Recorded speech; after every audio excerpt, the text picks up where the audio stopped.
घर की इज्जत बचाए रखना परिवार के हर सदस्य का दायित्व है, पर यह घर की इज्जत है क्या?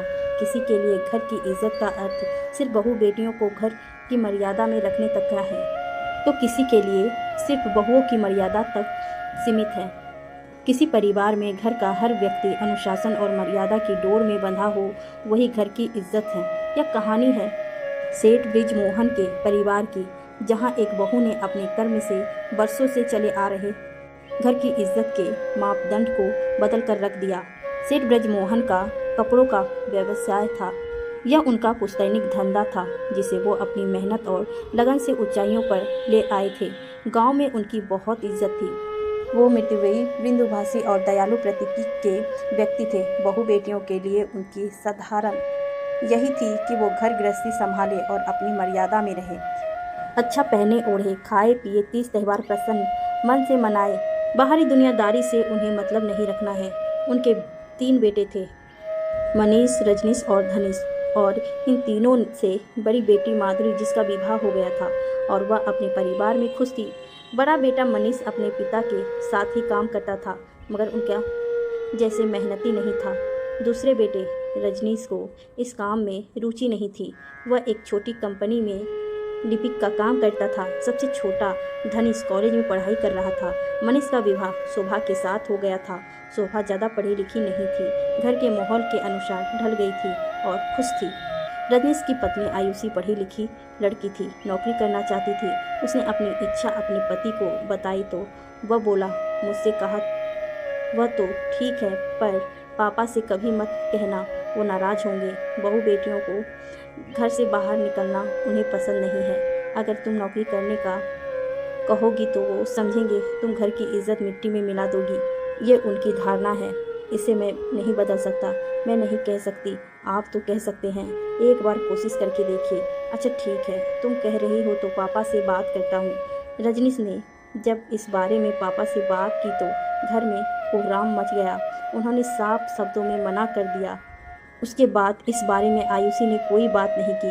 वह संस्कारी लड़की थी, घर के तौर तरीकों के हिसाब से रहने लगी, मगर बृजमोहन जी के मन में हमेशा यह डर बना रहता था कि आयुषी कहीं नौकरी की जिद ना पकड़े। धनेश का चाल चलन ठीक नहीं था। उसका पढ़ाई में मन नहीं लगता था।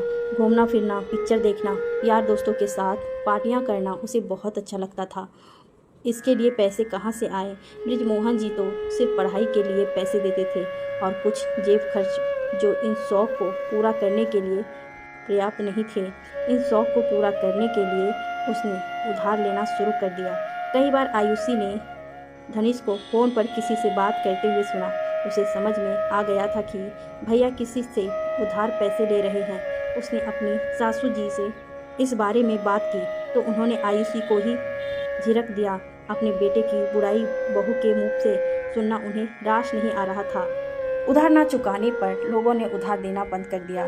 कुछ लोगों के बहकावे में आकर जुआ खेलने लगा। जब जुए की रकम में पैसे हार गया तो चोरी करने लगा। बृजमोहन जी को अपने बेटों पर अंधा विश्वास था। वो सोचते थे कि उनके बेटे गलत रास्ते पर जा ही नहीं सकते। जब बार बार मांगने पर भी धनेश ने पैसे नहीं लौटाए तो उसे धमकियां मिलने लगी। परेशानी चेहरे पर नजर आ रही थी। माँ ने पूछा भी तो कहने लगा, माँ तबीयत ठीक नहीं है। कुछ लोग घर पर पैसे मांगने आए तो बृजमोहन जी को असलियत मालूम हुई।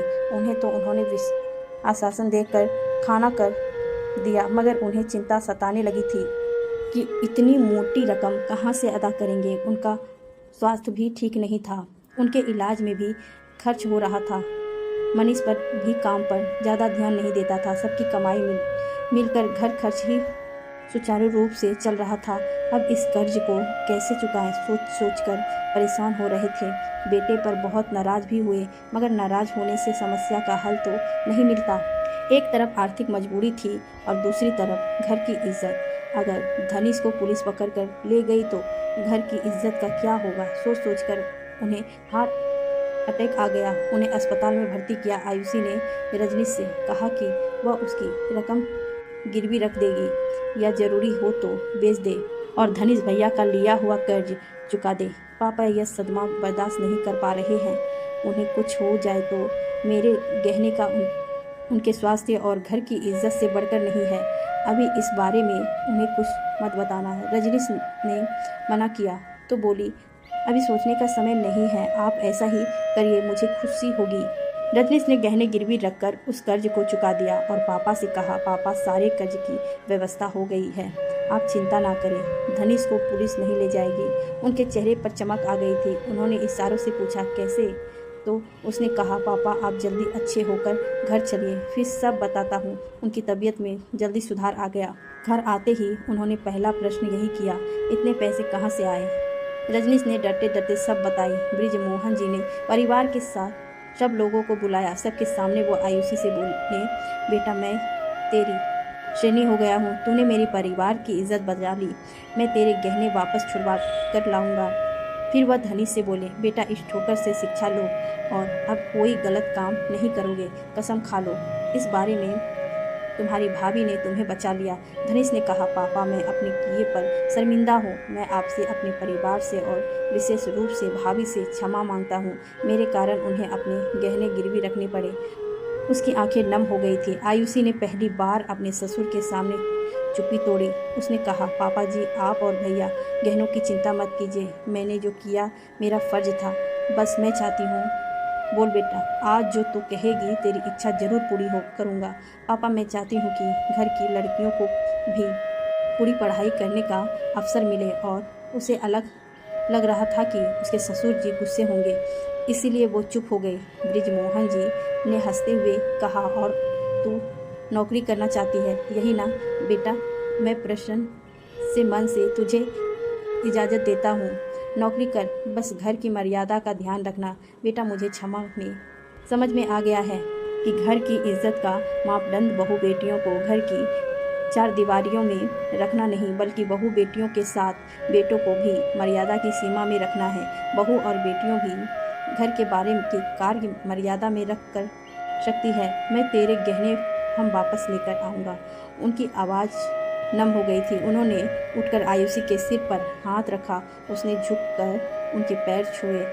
आज उसने अपने कर्म से घर की इज्जत के मापदंड को बदल लिया।